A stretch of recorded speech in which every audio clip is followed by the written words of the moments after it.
family any second now.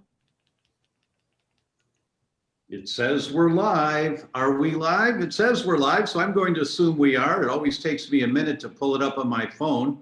So I'm just going to say hello, everyone. Hello, hello. Welcome. It's Tuesday, Facebook Live. It's 4 o'clock Pacific, 7 o'clock Eastern, 5 o'clock here in Costa Rica, midnight in Ireland, 1 a.m. in Italy, 8:30 and 9:30 a.m. Wednesday morning in Australia, and it's Facebook Live.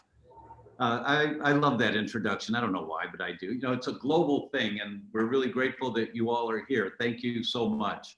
And I'm going to just check on my phone here to make sure that we're live. Let me get here and see myself on screen, which is always fun, if I can say that. And we have a very special guest today while I'm checking all of this, Margie Bissinger. And Margie is a unique individual in that she is a licensed physical therapist, worked in healthcare for, I don't know, a couple of decades maybe, and found that her calling was more in setting a context for people. And Margie, first, welcome to Facebook Live. Oh, thank you. I'm just so really thrilled to be here with you and everybody. Oh, thank you. And so let me ask you to just continue a little bit of an introduction as to what brought you into what you're doing now in the world. Oh, okay, great. So I've been a physical therapist for a very long time. And I guess you want to hear my story about happiness, because I do both now. And so way back when I was in my 20s, I was a person who was always sort of happy, where the glass was half full, even when my circumstances really weren't. So way back in my early 20s, this is when my happiness story started. I had a very bad situation where I had gotten married, which should have been like the happiest time of my life, but it wasn't, because I found out the person I married had been seeing someone our entire relationship. Anyway, fast forward, moved to Chicago, and I'm from the East Coast, but I had moved because we were on different parts of the country. Anyway, working in Chicago as a physical therapist, and it was a tough situation for me because I did leave, and everyone's like, my patients all have chronic pain, TMJ, back pain, neck pain, and they're miserable, the most unhappy people ever. And they're all saying to me, Margie, you're so happy. What's your secret? And I thought if they only knew what I had just gone through, they would never say that. But when I thought about it, because I had a lot of time there, didn't have that many friends, I had just moved there. And I realized that I was happy. And that's when I realized that happiness is an inside job, not dependent on my circumstances. And then I said, you know what? I'm going to start teaching this to my patients. What got me through it? And now I call them happiness habits. And I started seeing miracles happen where back pain, neck pain just got better so much quicker than it had beforehand. And people started enjoying their life. You know, you would see the spark return and their health got better. So since that time, which is around 35 years ago, I've incorporated that into every single thing I did. And then, so I'm going to pause there and say that's a critically important concept that we're going to do a deep dive into. Really important. But what I want to do first is give a shout out to some people. Mia's here from North Wales. Dwin's here, Dwin Keys is here, Sue's here from Myrtle Beach. Gwendolyn was first here today, she's in New Zealand. Paul says Alaska's in the house. Alice is in Virginia, Janice in New Jersey. Hello everyone, and thank you very much. And please say hello when you come in so that we know you're there. So, you know, I just want to validate what you've already said, that somebody has their microphone on or their speaker on their computer and it's giving feedback here. Oh, that's me. That's my phone. Sorry for that. It was in my ear. Where's that coming from? So it's a profound concept that you're focusing on, and it's easy to kind of brush it off, say, it's fake happiness. And my experience, it's not fake at all, that people with the most severe pain You can't always get rid of the pain right away, but you certainly can have an impact on the way the pain affects you. You certainly can impact on how it affects you. In this last year and a half, Margie and I have had some experiences with Dr. Joe Dispenza and his teachings around meditation and creating your own life, creating your own future. And he's got a quote that I'm probably going to butcher a little bit, but it should be on everybody's refrigerator, in my opinion, you know, that you see it every day. It says, focus, just a minute, let me get it straight here. Focus on your vision of tomorrow instead of your memories of yesterday. So the more we think about where we want to go in life, the more we envision where we'd like to be, what our goals are, how we want to feel when we wake up in the morning, when we go to bed at night. If you do an exercise, and I've shared this many times, first thing when I wake up in the morning, the very first thing before I open my eyes, most of the time, as soon as I've got a little consciousness, I think of what 3 things am I grateful for? What am I grateful for today? And that actually flavors my morning. When I do that, you know, it takes 15 seconds to do. And at first I thought, oh, that's really silly. That doesn't make a difference. You know, I had the macho man attitude about it. And what I've learned is that's really not the case, that it does have an impact when you focus on your vision of the future, on what you want in an hour, on what, if you're about to meet somebody for coffee, what would you like to be the outcome of that meeting? If you think about it ahead of time, you know, what's your goal here? Well, I don't have a goal. Okay, what goal would you like to create out of meeting your friend for coffee in an hour? And when we do those kinds of conscious things, they have an impact on how we approach the event, on how we interact with our friends and family and peers. So I want to acknowledge, you know, the validity of what you're talking about. You call it I think the happiness quotient, is that right? I said the happiness habits. Oh yes, there's a happiness set point that we all have. And yes. Yeah. Yeah, and you know, and when I first heard that, I quite honestly, I thought, oh yeah, right, okay, let's put nice icing on a bad cake, and that was my first thought, because that's the way I was raised, right? And then I realized I was thinking that way, and then you and I had a great interview for your event, and you know, I really just took a deep breath and focused on what I wanted out of this interview. And the result was, I think it was really powerful, and I hope it helps people. I think, Dr. Tom, I think your work helps so many people. I can't even, can I just give you a couple compliments while we're here? Oh, thank you. Because as we said, gratitude is something that's very powerful, and it's been studied. That exercise you talked about, they did an exercise called the 3 blessings, when people write 3 things before bed. It doesn't matter when you do it. When 3 things that actually increase their happiness level, when people have written gratitude, have done gratitude visits. So they've actually shown measures of increased happiness with doing this. But I have to just be grateful to you, because way back you did the gluten summit. And I think it was in 2013, is that right? Yes. Yes. And I just loved that. I probably watched it like 5 times, because I just couldn't get enough of the interviews, and I learned so much.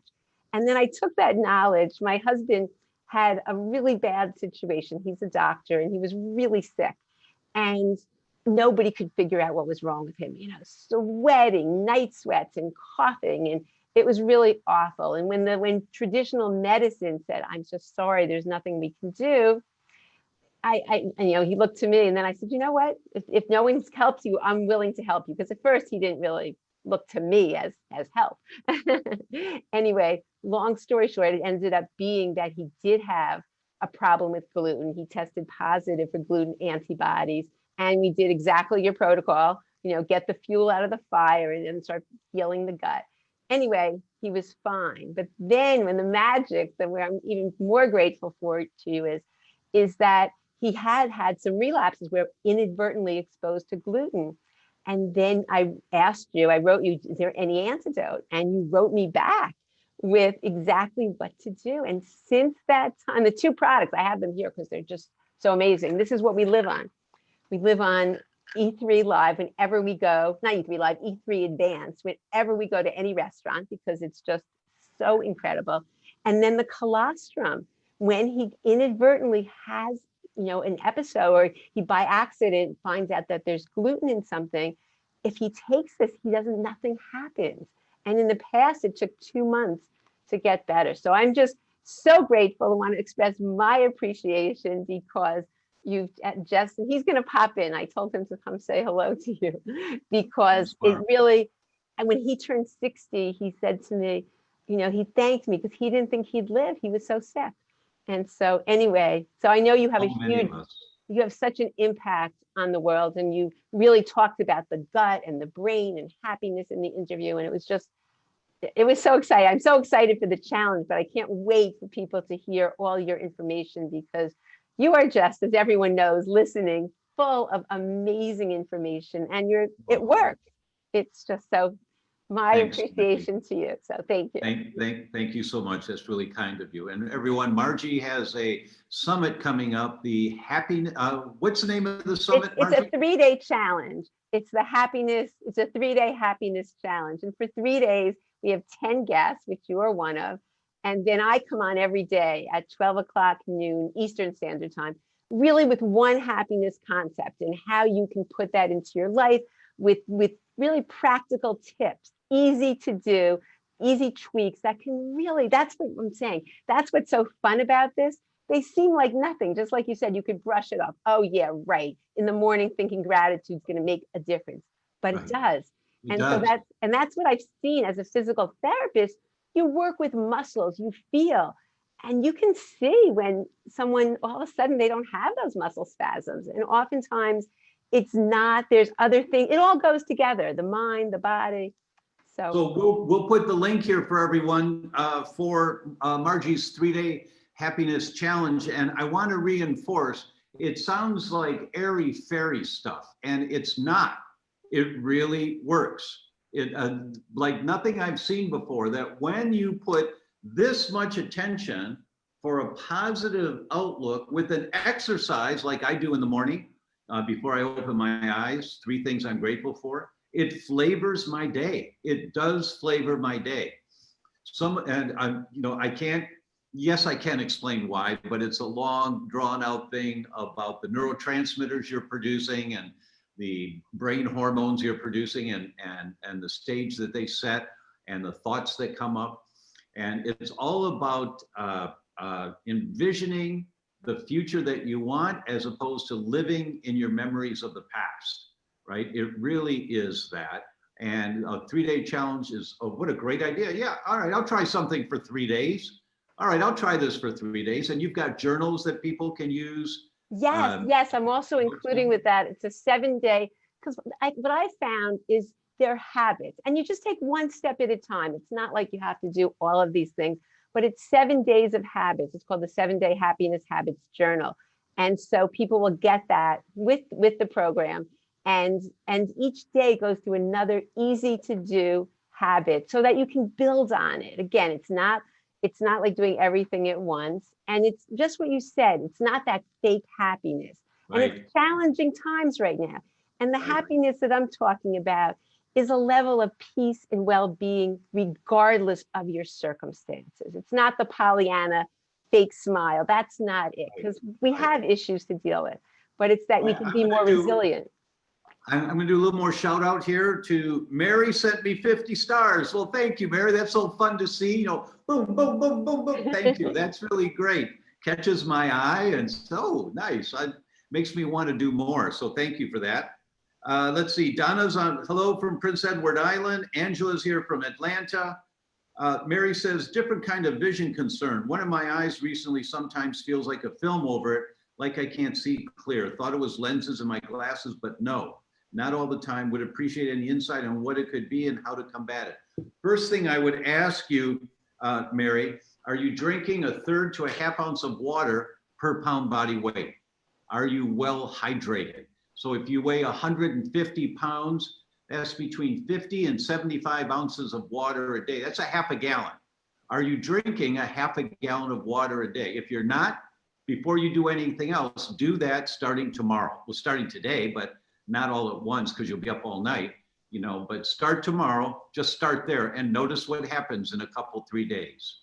If that doesn't help in a big way, go see an ophthalmologist just to make sure there's no severe pathology there. And Margie, what specialty is your husband in? Oh, he's an OBGYN. Got it. Great. Okay, so we won't ask him about the eye. We won't ask him. Oh, no. And my team put the quote in here from Dr. Dispenza, can I be defined by a vision of the future instead of the memories of the past? And that's really nice. Thank you so much. Gwendolyn says, could be chemosis. Olive's here. Olive Kaiser, a really good patient of mine for many, many years back in Chicago. Hello, Olive. It's nice to see you're out there. Thank you so much. Mary Henley says, okay to Google. Yes, of course. Danielle says, has the Zoom discussion began? I'm not getting anything. Yes, Danielle, we're here. Hopefully you are also now. The happiness challenge is posted. Mia Jones says, I have the same gratitude to Dr. Tom for healing my rheumatoid arthritis via his betrayal documentaries. Thank you. Thank you, Mia. Linda's here from Sweden. Hello, Linda.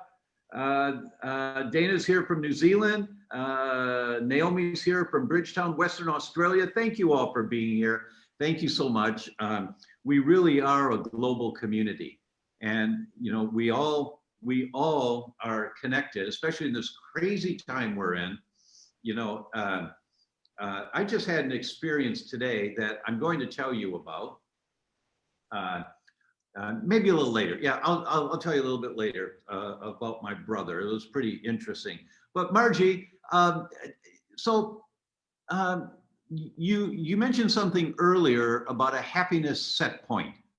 What is a happiness set point? I don't quite understand what that is. We all have our base level of happiness. That's sort of like a thermostat where we can turn it up, turn it down, but we usually hover at a certain level. And the good news, well, the good news is that we can raise that, but most people have no idea what that's comprised of, and they've done research. A lot of people think it's their circumstances. You know, everyone thinks, if only I had that other job, if only I was in a better relationship, if only this, I would be happy. But what they found, that was only 10% of your happiness set point is based on your circumstances. 50% is genetic, and 40% are your habits. And so even the genetics, as you know, Dr. Tom, we can turn on and turn off genes, so we can even affect that part. But 40% are your habits. So there's so much that people can do to increase their happiness set point, regardless of where they started. And that's what's really fun. People who are really, you know, the glass is so empty, I've seen them, you know, increase that. And it's just so wonderful because that's marvelous. That's really a marvelous concept, and I agree. You know, remember Far Side calendars and things? Oh yeah, yeah. That's... I used to get the calendar that sits on your desk. That's one page a day of a different Far Side cartoon, and there was one that I saved and I taped it on the light on my desk, and it was there for over 20 years, and it was a picture.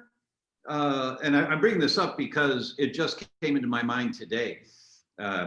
It was a picture of a bird on a swing in a bird cage. The door to the bird cage is open and it's on a stand. And so it's an open cage, the bird's sitting on the swing, and the stand for the bird cage is into the sand of a beach. There's a couple palm trees behind and a sailboat off in the distance. And so it's a tropical place. And it said, and the quote was, even though Harold found paradise, he still felt confusingly restricted. meaning we all live in our own bird cages. And I just laughed about that today because Margie and I had a disagreement today, you know, and I'm like kind of stewing a little bit. And I said, well, I looked outside and I said, wait a minute, just wait a minute. We're here in paradise, you know, and I just started laughing like I'm on my bird cage on the beach and yeah, we're in paradise. And this is what happened to me is that I got caught by some silly little thing that just caught my attention and I focused on it instead of focusing on the big picture of this wonderful partner I've got in life who's got a Buddha belly right now, 6 months pregnant, right? And it's just so silly that we as humans, we can easily fall into the old habits, our visions of the past, or our experience of the past instead of our visions of the future. So that happened to me today. And I just remembered the Far Side calendar that it was kind of like my warning that it doesn't matter. You know, it doesn't matter where you are in life. It matters how you're engaged with your life. You know, that's so true. It's funny because your 3-day event, it's not overwhelming. It's not 30 speakers and, you know, one of those kinds of things that you're just overwhelmed. There's so much information, you don't know what to do. So a 3-day event, I think, is much more manageable. And we've got the link there for everyone to post. Oh, that's great. I just wanted to say something with what you said, is that we have around 60,000 thoughts a day. And like you said, living in the past, 95% of our thoughts are the ruminating. They're the same thoughts we had the day before and the day before and the day before. Right. And Right. it's unbelievable. We're like a record player. But guess what percent of those thoughts are negative? I would say 80, 75. You got it, 80%, which is just of the average person, because we're wired like that. Because, you know, in the caveman days, we had to be more aware of a tiger than someone giving us a compliment. That's a really good point. But, you know, and there's still tigers out there, but for the most part, we're able to restrict our exposure to the tigers of the world in our homes, with our families, our loved ones. So why is it? How come people don't do things to improve their happiness? Is it that they your experience that they don't want to, or it's hard work, or why is it?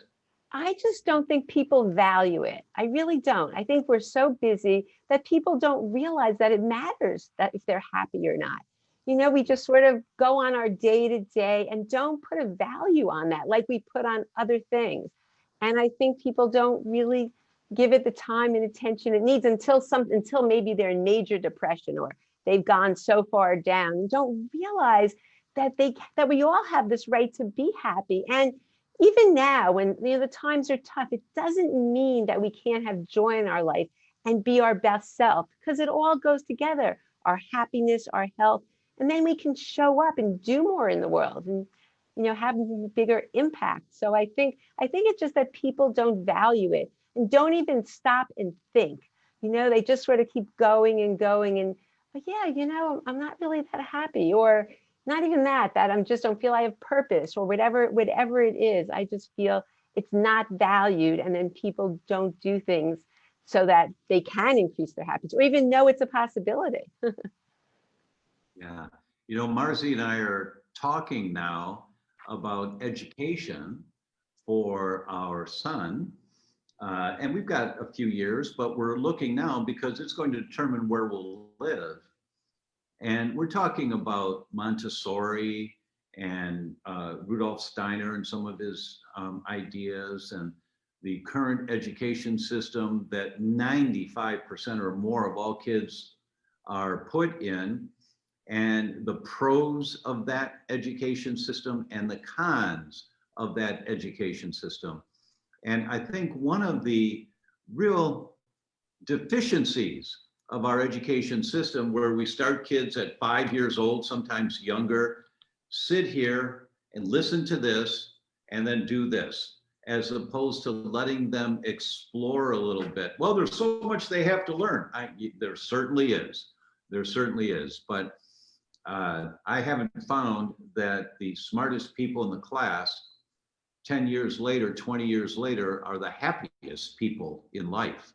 You know, that, so how do we find balance and the idea of bringing happiness into the home as a topic of discussion? Do you have any exercises for families with to talk about happiness as a family? Yes. Yes. I think it's the sooner you can teach this, the better.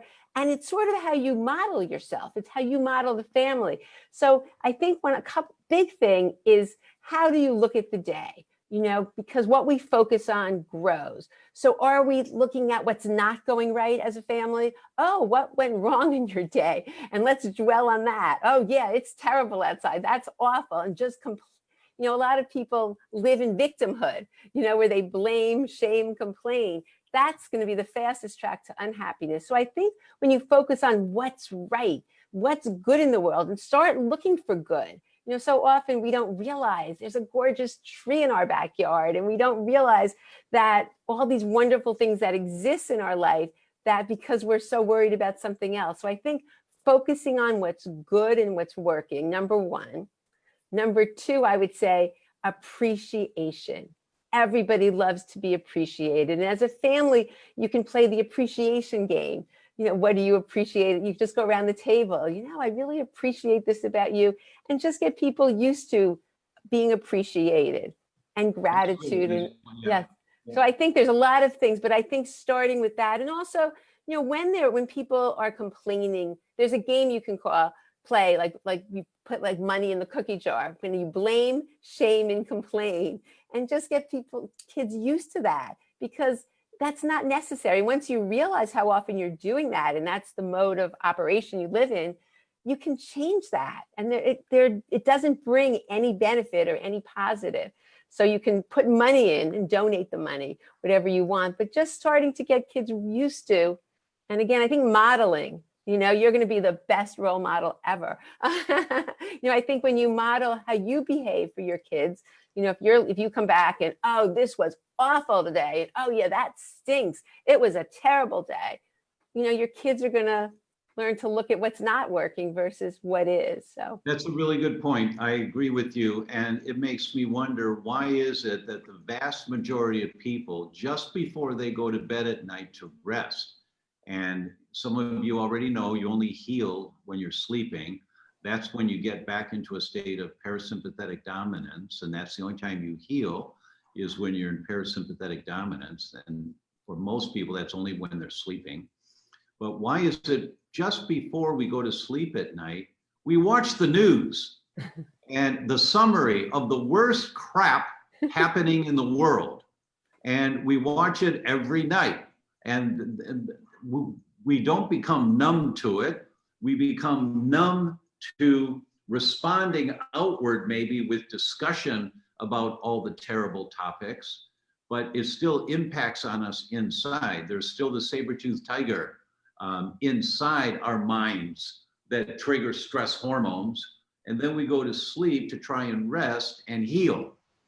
So for those that do watch the news, how many people out there watch the news? Send me a message. Let me know if you're news watchers at night. And then if you would, tell me what benefit you get from watching the news. Because there may be some things I'm not aware of, you know, and I don't want to minimize the value if there's something out there, but I'd like to see what kind of conversations we get on that. And I'm going to give a shout out to Sylvia, who's here from Barcelona. Hello, Sylvia. Thank you for joining us. Tracy says, every night at dinner, we go around and say what we're grateful for that happened in that day. And my boys are teens and they love it. Oh, that's really great, Tracy. High five to you, girl. Put it up here. Come on. Put it up. Way to go. Way to go. That's a model for everyone at every meal when you sit down. Mary says, so true, Dr. Tom, so true. I purposely do not watch television at the table or at night. Way to go, way to go. Glad to see that. Danielle says, how do you define happiness? All right. How do you define happiness? Happiness is a deep state of peace and well-being that regardless of your circumstances, not dependent on your circumstances. So it's a deep sense of just you feel good, you know. And what would be the difference between happiness and joy? I think they're synonymous. I would say they're the same. Okay, good. Had discussions years ago with somebody on that topic, a very learned man. And what he told me, and I've held that belief ever since, I agree with it, is that joy is that deep sense of fulfillment and satisfaction with the way life is right now. You know, that's such a good point. I think because living in the present is so important. And I think that's one of the strategies to get through what's going on now. And that's helped so many people instead of worrying about, oh my gosh, what's going to happen? Or, oh no, you know, so many people were sick, to really focus on the now and what can you do right this minute. And when you live in the now and you do things right at the present moment and not in the, I mean, yes, I think it was great to manifest about future. I love that, what you talked about, but not to worry about future or worry about dwell on the past. When you live in the moment, it changes everything. It really does. Yeah, you're absolutely, I agree with you. Teresa says, hi from Boynton Beach, Florida, but in Rochester, New York today. Hello, Teresa, nice to see you. Thank you for being here. Let's see if we have another question. No, I purposely do not watch television at night. Good, no news past 7 p.m. And never. I've not watched the news in, I don't know, 20 years, 30 years, you know, unless there's a specific event that's happening like forest fires and I want to see what's going on, something like that. Amal says, I watch 20 minutes of BBC News 3 times a week. It helps me to know what is going on around the world. I do not watch local news ever. Dorada says, I do not watch news at night. Dwayne says, I stopped watching TV altogether. It was stressing me out. Amen to that. It does. Mary says, no caffeine after 2 p.m. So now it's going to be no news after 7 p.m. Way to go, Mary. Yeah, that's good. Mia says, I never watch the news anymore. Just watch Sasha Stone's New Earth discussion before bed. Very uplifting. Oh, thank you for that. And are there other things that you guys watch at night that you find uplifting? So Sasha Stone's New Earth discussion is something, I'll look into that myself and see what that is. And I see our team has posted the registration page for 3-Day Happiness. Charmaine asks, is happiness something you chase after till you catch it? Oh, absolutely not. It's not something you go for. You just each day do something, do one little thing, and it's not something, and just be content with where you are, whatever it is, like what is going right. Even if on a scale of 0 to 10, you're a 2, well, what makes it that you're a 2 and not a 0?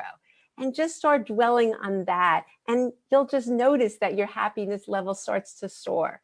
And so it's not something that you want to chase. Oh, how can I get there? That will be stressful if you look at it like that. I think that will increase your stress level. So don't chase it. That's a really good question, Charmaine. That's a really good question because lots of people have that question.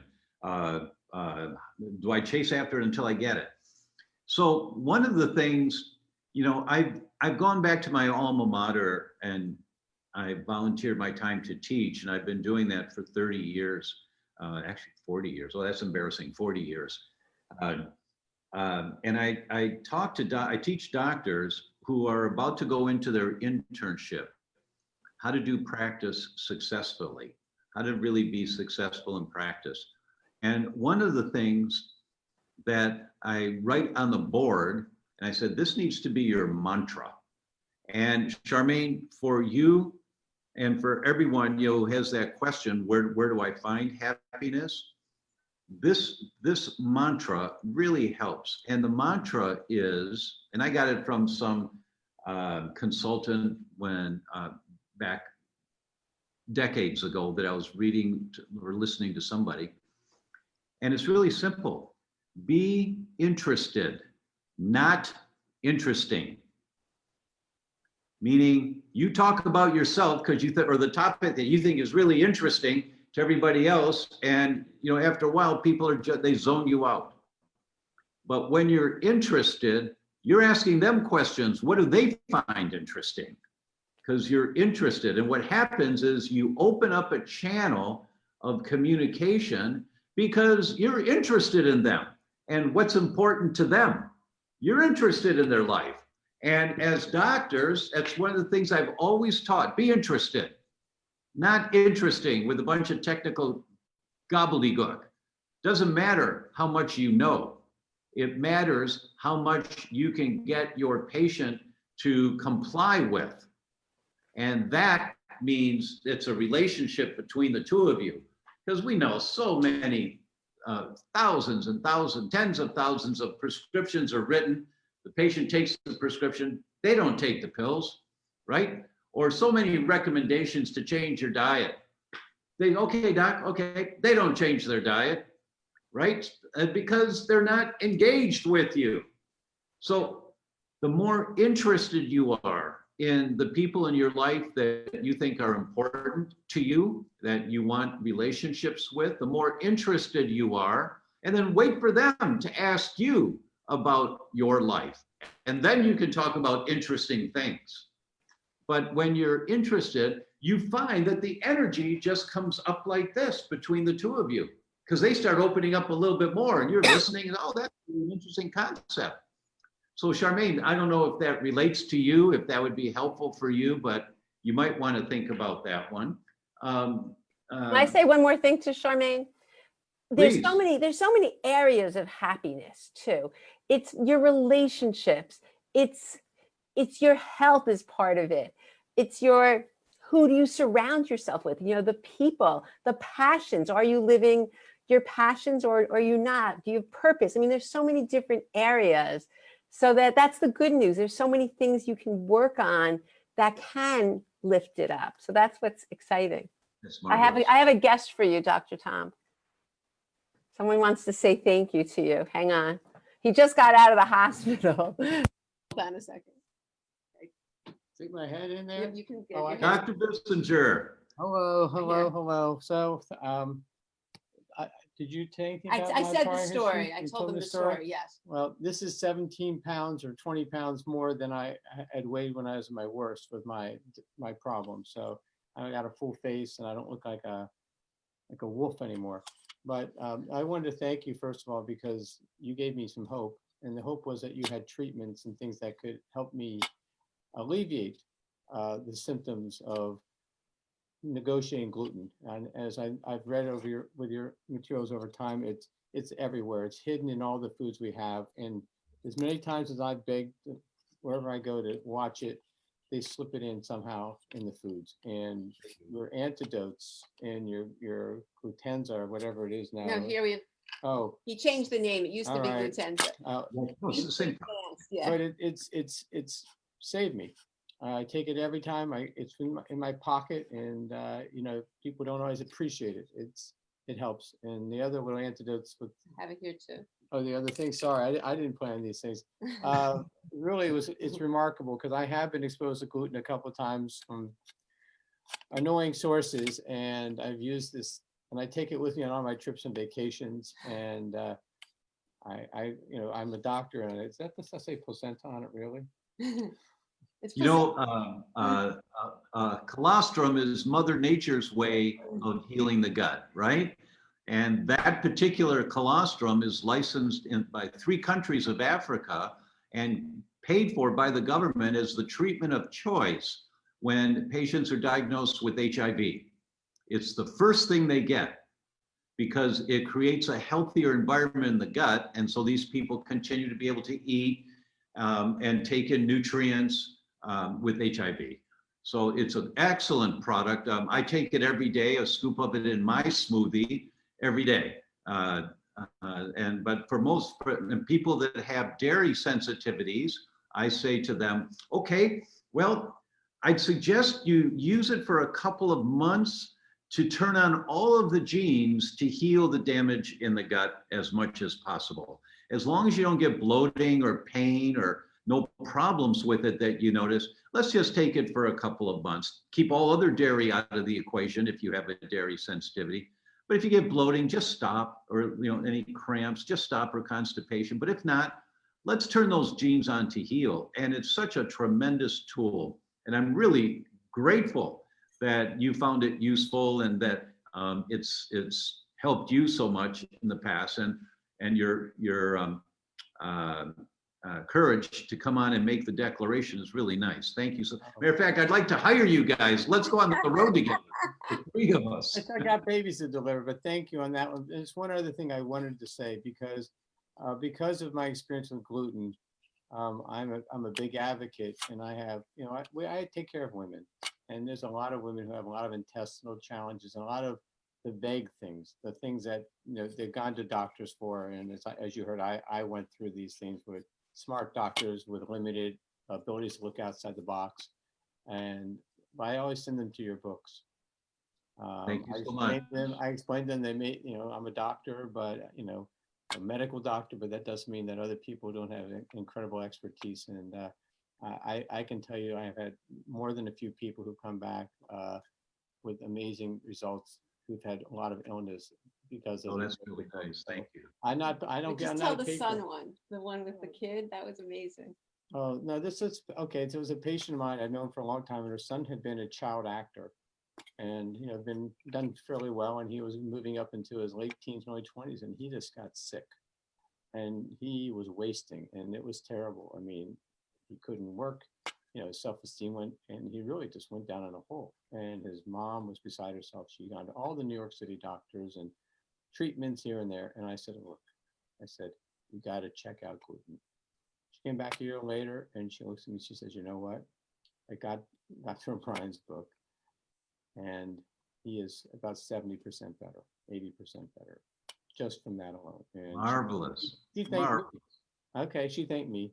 And I just said, I think this one, because she's the one who makes me and listen to you. So I appreciate your efforts to help, and I'm going to leave you back to all the happy people on Facebook. Thank you. Thank you so much, Dr. Bissinger. Thank you so much. That's That really gratitude is a big part of this and a big part of happiness. And when you express gratitude, it makes you feel better. So I'm just happy we got the opportunity to express gratitude. That's really nice. That's a classic example of how you create happiness in life. It's true. Pay it forward. Is that if you are grateful, that you express gratitude. So for everyone out there, let me give you a challenge. Are there two people in your life that you can think of, you're really grateful that they did ... whatever it should be? Maybe it was yesterday, maybe it was 30 years ago, I hear you. and you haven't told them. Can you reach out to a couple of people in your life and express gratitude? That's a kind of exercise. Margie, am I on the right track here with that type of exercise? I can't hear you. Okay, can you hear me now? Margie, can you hear me? Okay. Margie, can you hear me now? Can you hear me now? Okay, I don't know why. Margie, I hear you now. I can't. Can you hear me? Yes. I cannot hear you for some reason, since Okay. I don't know what happened. Okay.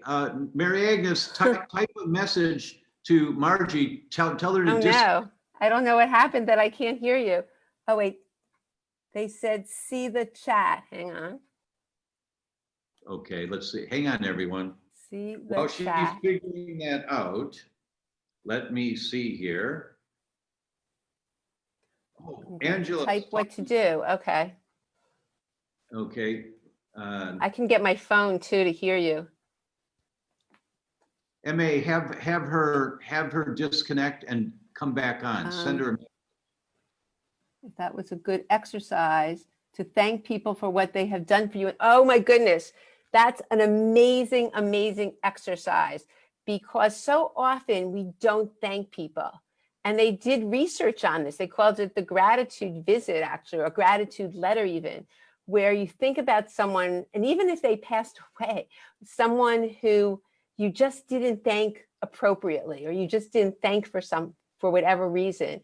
And when people wrote a letter, and then even when they went and told the person or read it to the person, it just increased their happiness. The person that received it felt better. It was just such a win-win. It was a research study that was done. But it was funny. I taught this in one of my, I also teach a happiness class. And one of the sessions, I was just telling them about this exercise. And then that week, someone wrote me, I got this beautiful card thanking them for what they had learned in the class. And it was incredible how I felt. It makes you feel so good. So it's just such a win-win in all situations. So I'd like to. I don't know why I can't. They'll have to. I'm gonna get you on my phone too, so I can hear you. MA, send her a message that the phone is delayed. You know, she'll be 10 to 15 seconds behind. So have her disconnect and come back on. Please tell her to do that. And for everyone out there, what I want to say is that what just happened with. Oh, okay. Should I come back? I'm going to come back then. I'll come back in a minute. Okay, I'll come back. Bye. Okay. So what just happened with Dr. Bissinger was really nice, you know, and I'm sure it gives a sense of peace or fulfillment for him, that, you know, it's a completion. So I'm suggesting that all of us, I'll do the same.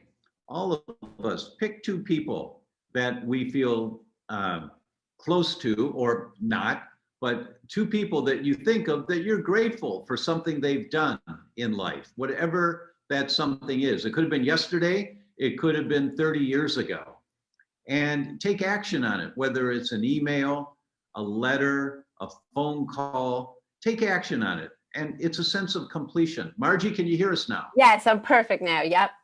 Okay. That's good. such great advice. And just I would love to hear, right, Dr. Tom, how that affects you, because it's not something we think about, but then when you do it, both parties feel so much better. And it's such a nice feeling. Everybody likes to be appreciated.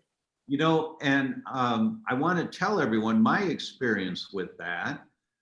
As I started going on the lecture circuit in 2004, and over the years, doctors would come up to me and stop me all the time and say, your talk changed my life, or your book changed my life. And I'd say, oh, thank you very much. And I didn't let it in. I really didn't, or people stopped me in the airport because of my noticeable white hair, right? I mean, I guess I stand out. You're Dr. Tom. And I'd say, yes, yes. And oftentimes they start crying as they're talking and say, you saved our daughter's life. Okay. And I used to be really awkward and uncomfortable. I don't know what to do with that, you know, but then I realized, and my mentor and my friend, Dr. Jeff Bland, helped me with that one. And, you know, what he said was, give him 2 minutes, Tom, be interested for 2 minutes. And so when I say, how was that for you? Then they go, oh,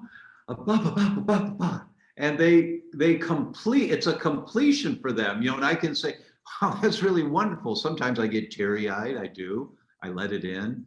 And that's, well, I've got a flight to catch, but thanks, you made my day, right? And it's a completion as opposed to, thank you very much, you know?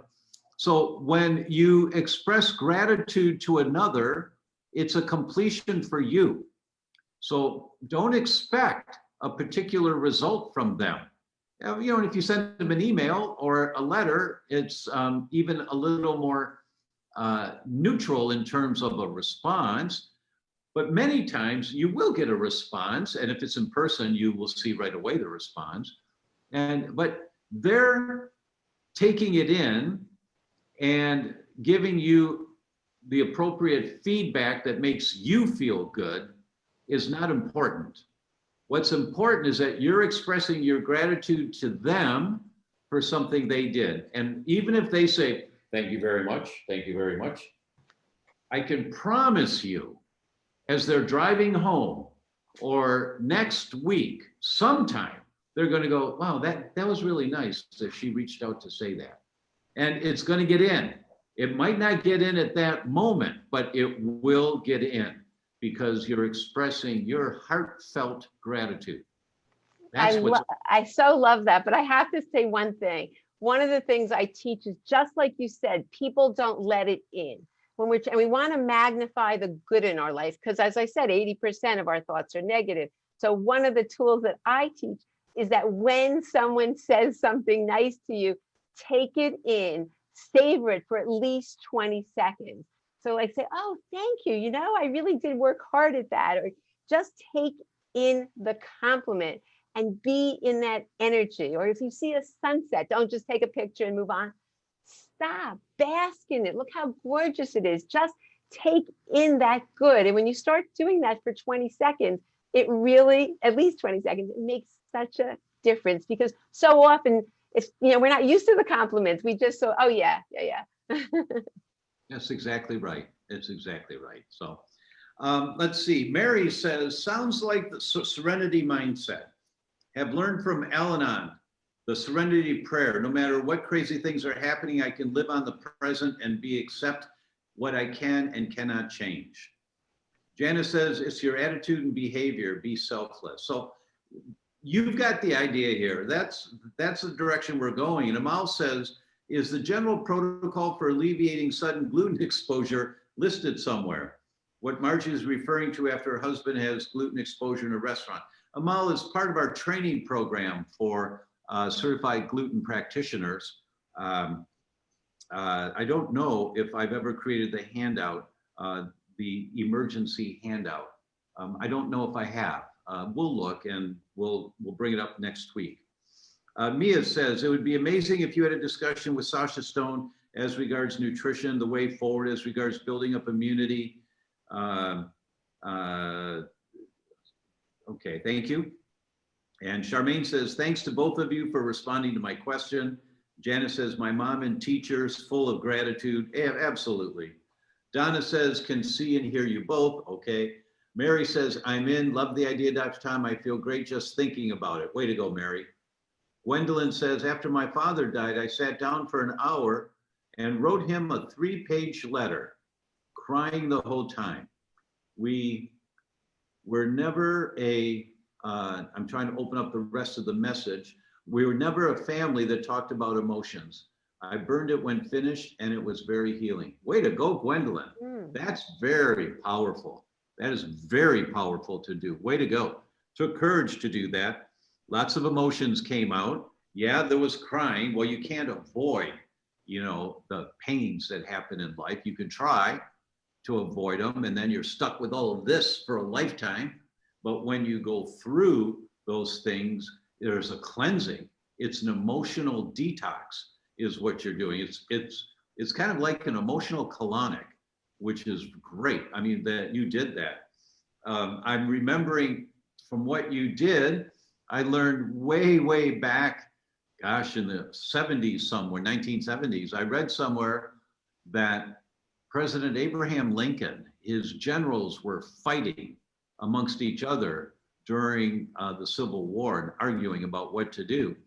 And one general was really upset and Lincoln took him aside into his office and said, you're having a problem with General so-and-so. Yes. All right, write a letter to General so-and-so holding nothing back and give it to me. He will never see it. Write the letter. Sit down and write it right now. Hold nothing back. So apparently this guy wrote a blistering letter. And when he finished, Lincoln asked him, is this everything? He said, yes. Truly, you wrote it all out? Yes. And I would appreciate it if he never saw that. And Lincoln just took a match and burned it. That the guy got it out. He just got it out. And we walk around with so much in our lives. I mean, that's the whole world of the emotional or spiritual side of the pyramid of health that we have to address, is all of that baggage that we carry. And Margie's event, 3-day event, is a tool. I'm sure that you will develop some tools in the midst of this event that you'll use for the rest of your life. Some of them you won't, but one or two you will. And you'll look back and say, oh, I'm so glad I learned about that. I'm so glad that, I watched that thing, because you'll implement something that resonates with you. Margie, anything you want to add to that? No, I'm just really excited about it, because what I have found is that the people during this pandemic who were practicing, because I've been teaching this, now I teach a pure happiness class as well. I've been teaching this for my favorite class I teach. I've been teaching this for a couple of years, and I saw that they were more resilient. They were able, because life isn't easy. There's ups and downs. We all know that. But when you have the resilience and when you practice these habits, that you're able to, ride the waves. And it was so amazing. So I'm just so excited. I don't always do the class live. There's the challenge, but I just really wanted to do it live and just have these great guests as well, because health is an important part too. It all goes together. So I'm just really excited. And I love, love, love the energy that people bring when we're together in a group. It elevates me as well. So my happiness will soar from being with people as well. So I'm just really excited. And that's really marvelous. Thank you. These exercises that we do, everyone, make such a difference. In a moment, I'm going to ask my team to play a video here for you. We just completed last night the Base Hits program. My team asked me if I would do this. It was a brilliant idea. That would I take 4 weeks and one evening a week for 4 weeks and talk about the topics that are most important, in my opinion, to getting really healthy.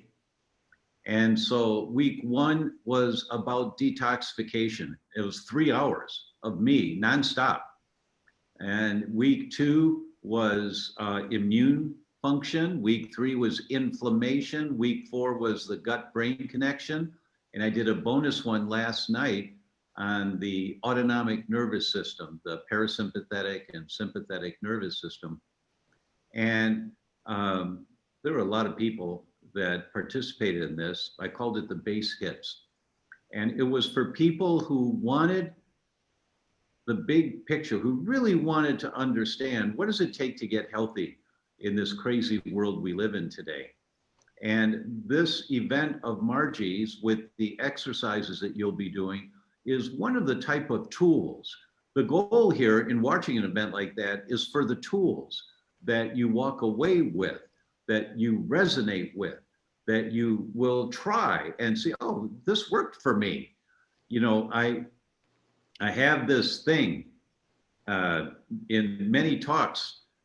When I'm on stage, I start with a slide of a presentation that's in the Museum of Science in Florence. It's a round marble stand with a round glass dome, and inside the dome is Galileo's finger. And Galileo bequeathed in his will that all of his inventions could be on display for all of posterity, as long as they also displayed his finger. And so I show that. It's a cute story. It happens to be Galileo's middle finger. But and there's a couple of books on Amazon about it. Just type in Galileo's finger. That's an interesting read. But I show that because I would start my talks, and I often do, and say, docs, I've sat where you are many times. And if it's a good conference, good speakers, my pen is flying. I'm taking so many notes. Order this paper, research paper, try this nutrition, give this to this patient, do this test, page after page after page of notes. And you get back into your practice on Monday morning, there's no time to implement any of it. It's all complete overwhelm. And so I came up with the declaration for myself that there's one thing, just one thing that I implement in my practice for the rest of my career. Then this whole weekend conference, the thousands of dollars that cost to fly to wherever it is, stay in a hotel, pay for the meals, be out of my practice, be away from the family. It was worth it. If there's one thing that I implement, if there's one thing that you implement from Margie's event on creating more happiness in your life, just one thing, it's well worth doing. That's why the link is there. That's why she's here. I invited her here is because the topic is one that we all can use a little more on, more information on. And this base hits that we just completed was like that, that if there's one thing that people walk away from that's really catalytic, because my goal with this was paradigm shift, just change the way that people think so they then can do the right things, you know, because our goal at DRTOMOBRYANGLUTENFREE is making it easy to do the right thing, right? So how do you make it easy to do the right thing? Well, you have to know what the right thing is first. And once you know what the right thing is, then here's how you do it easy, right? So Mary Agnes has, after I got off the call last night, she asked them to stay on, and I didn't know she was doing this, but she asked, did they have any comments about the course? Because we're going to do the course again. And so she's going to play this video now for you. It's just a couple of minutes. MA, are you there? It looks like the screen's changing to something. Okay.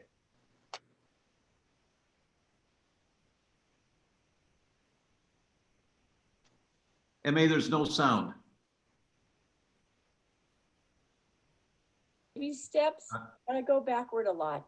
And I try things, but nothing seems to change or shift. And I started listening to Dr. Tom because of the gluten-free issue. And then more and more I was listening to Dr. Tom, and I was really enamored with the fact that, like it was said before, that he can take a very complex issue and he can make it doable. And he can make it easier for me to add baby steps, what he calls base hits, to my life. And I've added quite a few of them. And then during the COVID opportunity to stay home, I really started incorporating those base hits. And so I'm actually lucky enough to be on the LPS clinical trial. And I wanted to do this as an addition and to learn more. So that's really where I am. My name is Jacqueline Whitehorn. I live in Big Fork, Montana. And I am just so excited to have an opportunity to tell you, thank you, Dr. Tom. He's so incredible. And I'm just so excited because, you know, I just had the opportunity to keep trying to make myself better and healthier. And for the first time, I actually think there's a chance. I've been kind of hanging on by my fingernails to feel better and to do better. But it's just, I haven't really had the hope that it's going to change. And for the first time in my 25-year health journey, I'm over 25, but since my health shifted 25 years ago, for the first time, I really do think, I know that I can be better. I know that my health will shift. And I know that with this process, I'm learning so much about the body and what I can do to make my body better. And I'm just grateful. I am so grateful for all this. And I share it with my family, share it with friends.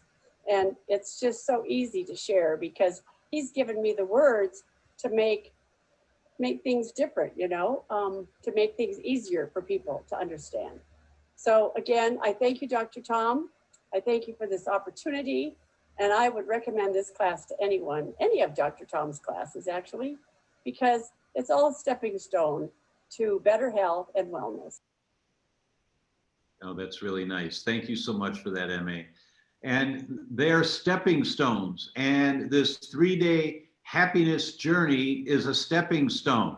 So everyone, the link's there to register. Please register. You may watch 1 hour of it. You may be enamored for 3 days and never leave the screen. Whatever you get exposed to, hopefully may be the one thing that you implement for the rest of your life and changes the dynamic of the lens that we look through in our lives. With that, I want to say thank you so much for being here today. It's really a pleasure, Margie, to spend this time with you.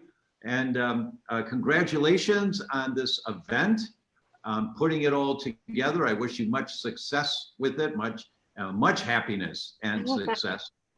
Oh, well, thank you so much. I've so enjoyed being here with you, and thank you for everything you have done. As I said, you've changed my husband's health, and I've learned so much, and I just am eternally grateful to you. But you keep giving to the world all your brilliance and your wonderful things, and it's just such a pleasure being here with you. So thank you, thank you, thank you, and with everybody. I feel I'm a big energy person. I feel such great energy with this group. It's wonderful. So thank you. Okay, everyone, thank you. We'll see you next week, same time, same place. Bye-bye.